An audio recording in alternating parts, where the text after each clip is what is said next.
So the NFL draft is around the corner, and I've been doing a series where I've been going over every position in this draft and going over my top 10 at every position. I've already done a bunch of videos on these. We're done with defense, almost done with offense, and now we are at wide receiver. Wide receiver this year is solid. It's not really the best class in recent memory, but it's not a bad class at all. There's a lot of good players in this class. Now, there's not really any top-end guys like in previous classes that you could really classify as elite players, but there's still a lot of great contributors and likely some solid number one receivers. Now, I wouldn't say any of these guys would be top 5, maybe not even top 10, but I do think they can be very solid wide receiver 1s, and there's a lot of good wide receiver 2s in this class as well. And she would appreciate it if you watched the video all the way to the end. But let's go ahead and get right into the grading scale. This grading scale will be more towards the upper end, unlike a lot of the other positions I've gone through. So every player in this list will at least be solid starter. So it's a good list. Anyways, let's go ahead and get right into the video. My number 1 wide receiver in this draft is Makai Lemon from USC. This guy is an excellent slot receiver. Now, he's not the biggest or fastest receiver in this draft, but how he makes up for it, he is extremely smart and a technician when it comes to route running. In terms of route running, he is one of the best receivers in this class. And despite his small stature, he is excellent in contested catches. He's better than most receivers in this class, including some guys that are bigger than him. I'd put him top 5 in terms of contested catches in the entire class. And he isn't 5. And his hands are extremely reliable, which is better than most of the receivers in this class. He only has 3 drops over 2 seasons. Very good production there. And when I talk about winning jump balls, he's 10 for 15. These aren't 50-50 balls. These are 70-30 balls. He can go up for it. And his ball tracking is excellent. Watch him adjust his body in midair to contort to difficult catches. He makes those catches look easy. And when it comes to sideline catches, automatic. He's coming down with it every time, as long as he's got a clean shot at it. You can easily rely on him on the sidelines. You can rely on him at any point in the field. Short, intermediate, deep. He's not the fastest, but it doesn't matter because he just gets open. He understands zone coverages extremely well, enough to exploit them with ease. He is legitimately always open. Now, man coverage might have a little bit more trouble, but I still think he can reliably get open even against man just because of how good of a route runner he is. Now, like I said, he's a little bit smaller at 5'11", which is not ideal for a receiver, but it's fine. He's definitely not the biggest guy, but there's plenty of short guys that have had great success in the league. And he's not the most athletic. He's not the fastest. His first step is good, not great. It's not explosive. He's not going to blast by the corner at the start of the snap, but he's going to make up for it in technique. Now, his speed is, of course, somewhat limited. He's not going to go off for massive gains every time, but he can still break away some decent yak. Multiple times on film, he was able to sneak away with an extra like 5-10 yards after the catch. So he makes things happen. Now, he's just not going to take everything to the house. He also has some special teams experience, which that's another way to deploy him if you need a returner. A lot of his game actually reminds me of Parker Washington, a super underrated wide receiver in the league who recently had a breakout season. Of course, behind me, you can tell I'm a little bit biased. I love me some Parker Washington, but Makai Lemon reminded me a lot of him. And I think he has the highest floor of any receiver in this draft. And I think he will be a reliable wide receiver 1 for any team that drafts him. My number 2 wide receiver in this draft is Carnell Tate from Ohio State. This guy is also a very solid receiver. Now again, he's not the most athletic guy in this class, but he is a deep threat. He is a very good route runner like Makai Lemon, though I don't think he's quite as good as Makai Lemon in terms of route running. His ball tracking is also very good. He has reliable hands. He almost never drops anything. He has a drop rate of 5.4%, which is very low. He eats zone coverage alive, and probably one of the most impressive points in his game, he goes deep for massive plays. 5 plays of 40-plus yard touchdowns. So he gets open deep and he can make defenses pay for it. Now, there are some serious concerns with him. He wasn't even the wide receiver 1 on his own team, and he is a little bit lean, and there were some injury issues popping up in the season, so he doesn't have much speed to offer. Can you really add more weight to him?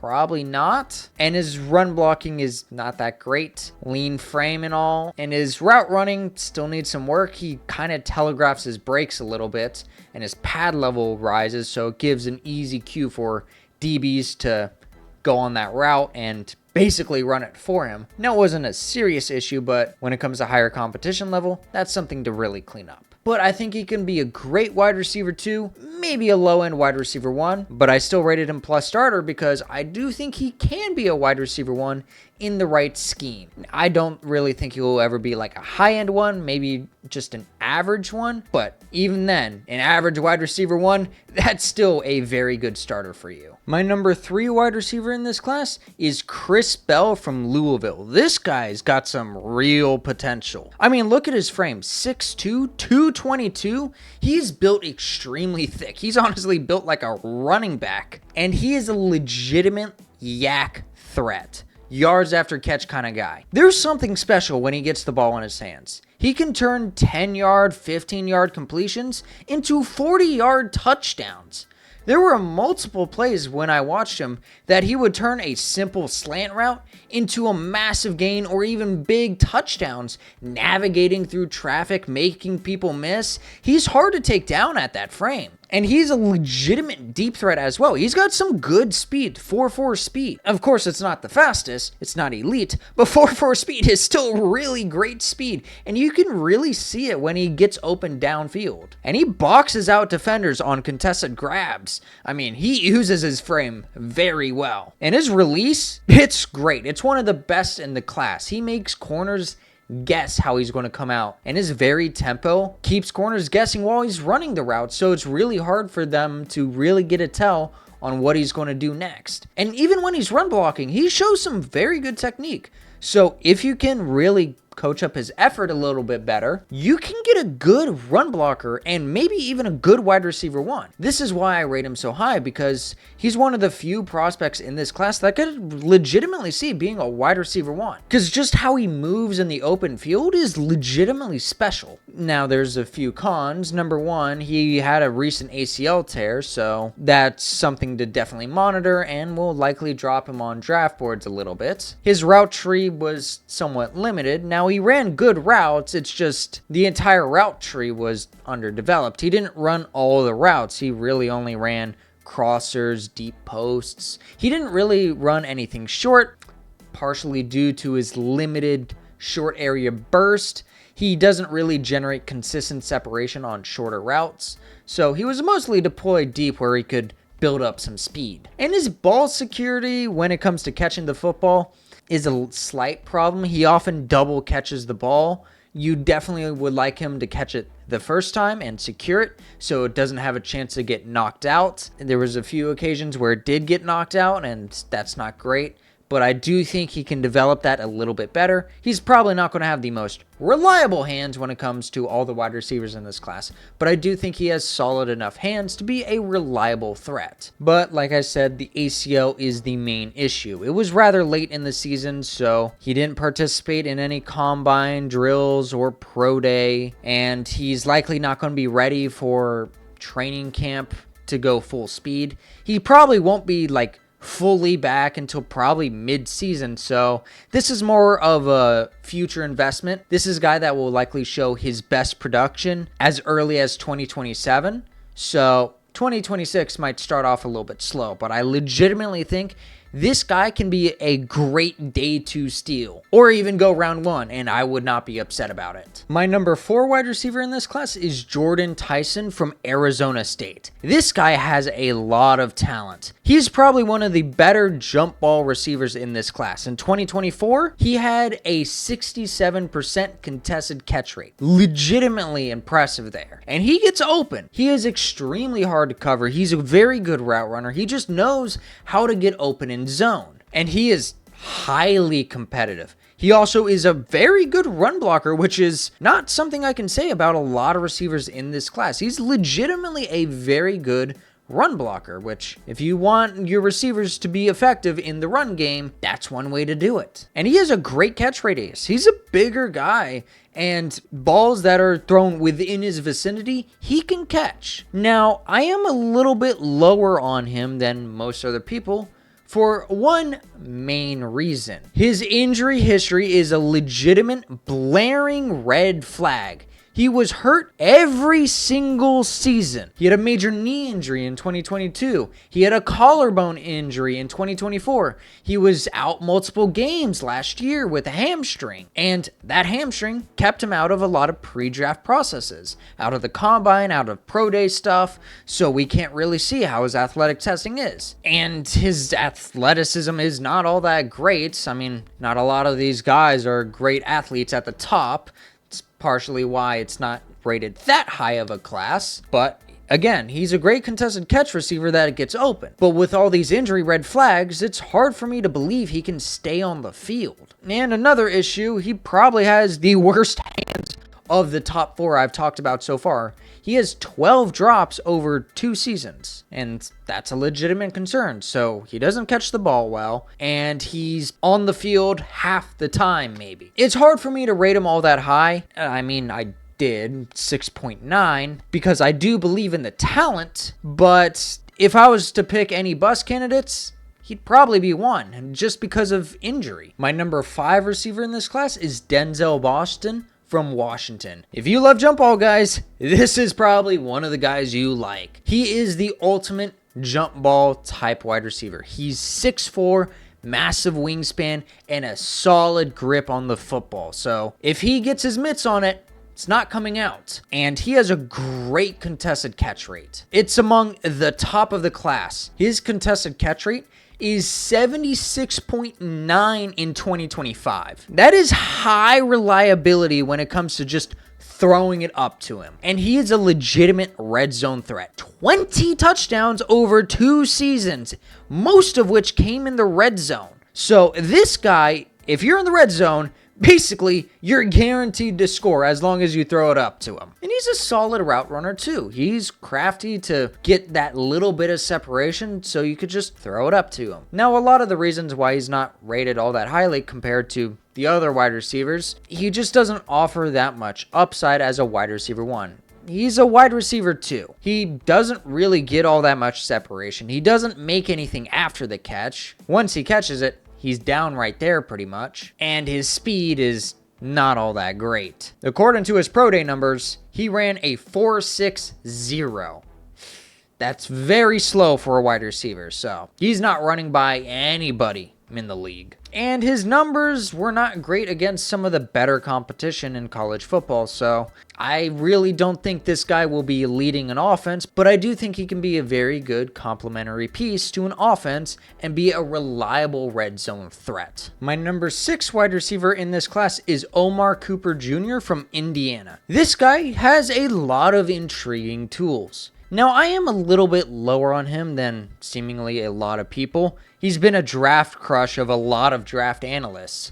I can see why. He's got very good speed, he makes a lot happen after the catch, and he's got good, reliable hands. Plus, there's a ceiling you can really hope for with this kid. I do think there is something here, but I think he's a little too far in this other direction. While he's good and probably better than most of the wide receivers in this class, hence why I rated him number 6, he is very raw. His route running is underdeveloped. He has limited time in a primary role, and he has a history of character concerns. Like, there's been questions about his effort. While it's improved in 2025, showing he can grow, and that's good signs for his career, it's been well documented, and that could arise in bad situations.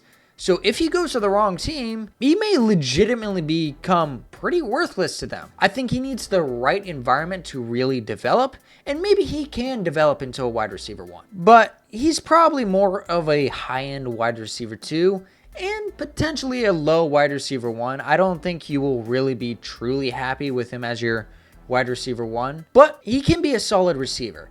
He just needs the right environment to really develop him. My number 7 wide receiver in this class is Antonio Williams from Clemson. This guy can also be a very good slot receiver. He's the most athletic guy so far. This class doesn't have that many great athletic wide receivers in it.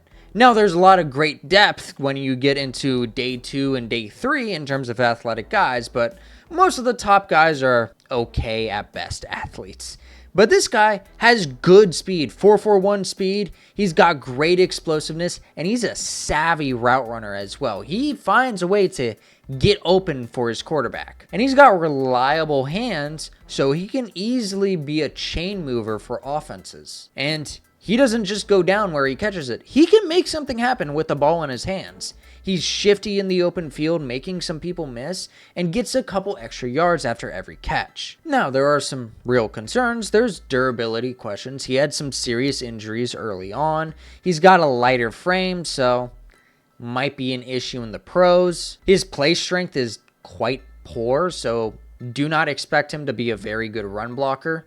I mean, 10 reps on the bench is pretty terrible. And while he's got good speed, he doesn't really have that second burst to really break away and turn 10-yard gains into 30, 40-yard gains. And there's some occasional freelancing, which is a slight problem. And Clemson's offense was not very good last season, so it might not be the greatest tape you'll watch, but I do think this guy has something in him, and he can be a reliable number 2 wide receiver for an offense. I don't really think he will develop into a wide receiver 1 type guy, but as long as he can stay on the field, he can be a reliable slot receiver. My number 8 wide receiver in this class is Jeremy Bernard from Alabama. This guy is a very nice wide receiver to have. I don't really think he can be a wide receiver 1, maybe not even a great wide receiver 2, but when I watched his tape, he felt like a guy that would stick around for 10, 15 years, being that reliable chain mover that a quarterback can always count on to catch the ball. He's a very savvy route runner. He's got great hands, and he makes his money in the intermediate side of the field, so that 8 to 18 yard range. He tracks the ball extremely well. He has great body control, so those sideline catches come easy to him, and he fights for extra yards. He's got a decent frame, so he can bounce off a few tackles and gain a couple extra yards where there might not seem to be any. So I think he can be a reliable piece to an offense, though I don't believe he will develop into much for mainly a few reasons. He's not that explosive. He's got maybe average athletic ability. His speed isn't great. It's good. He's not slow, but he's not fast either. He doesn't really have any burst to break away big runs. And his contested catches are okay. They're not the best in the class. They're not terrible either, but it's not really a part of his game, even though it kind of feels like it should. I think I'd like him a little bit more if he was a little bit better when it came to contested catches. But when this guy gets open, he can be a reliable target for a quarterback. My number 9 receiver in this class is Elijah Surratt from Indiana. Another Indiana receiver. But this guy is a little more of a jump ball type guy. I like my contested catch receivers, what can I say? Now this guy is also a very reliable target. I view him pretty similarly to Jeremy Bernard, however they have different strengths. Surratt is a much better contested catch type of guy. And to be honest, his red zone production is legitimately insane. He has 44 career touchdowns, 15 last season. Even though he did not get all that many yards, you throw to him in the end zone, he's coming down with it. And again, he makes his money in that intermediate zone, that 8 to 18 yard range. This guy feels like he can be a reliable veteran wide receiver that sticks around for like 10, 15 years. That type of guy. Now, the reason why I rate him a little bit lower than Jeremy Bernard, well, his athleticism is not that great. He's a worse athlete than Bernard, so that really limits his upside. He's not as great of a route runner as Bernard, and his run blocking, while he does put in a lot of effort, his technique is quite bad. So, there's some areas for improvement, but I do think Surratt and Bernard are close to interchangeable. I just like Bernard a little bit better. But If you like your contested catch receivers, I could understand if you rate Surratt a little bit higher. And my number 10 wide receiver on this list is Casey Concepcion from Texas A&M. I definitely have him a lot lower than most people would have him, but let's go ahead and talk about his positives first. He is a twitchy route runner. Where he makes his money is in his route breaks. He gets out of those breaks so quickly, it allows him to generate a lot of separation, so quarterbacks are able to quickly give him the ball, and he's able to make things happen in open space. Half his yards came from after the catch, which is legitimately an impressive stat. Plus, he's a good contested catch receiver, winning about 2/3 of his contested catch situations, which is very good. And he finds open spots in zone coverage, which is very good for wide receivers to do. Plus, he brings some special teams upside as well, so that's another phase of the game you can really include him in. Now, the reason why I'm not all that high on him, while he does possess good burst and decent short area quickness, his speed is okay. It's not amazing. It won't burn corners, but it's good enough. His build is rather small. He's definitely a little bit undersized, so that limits his catch radius. However, two main issues with him. His drop rate is quite high over his career. He has 19 drops over 186 targets. That's not great. And those happen especially when it comes to in traffic. So if he's contacted, there's a fairly high chance he ends up dropping it, which is not ideal. So tight windows with him, he's not going to go great with that. And while his route breaks are quite good, his route running still doesn't have that much nuance. He doesn't have great tempo. He runs at pretty much the same tempo, so corners can follow him quite easily, and his setup is quite lacking. He really only generates separation through that burst in his route break, and savvier corners are going to be able to cover that quite well. And my other main issue with him, his effort wanes a lot.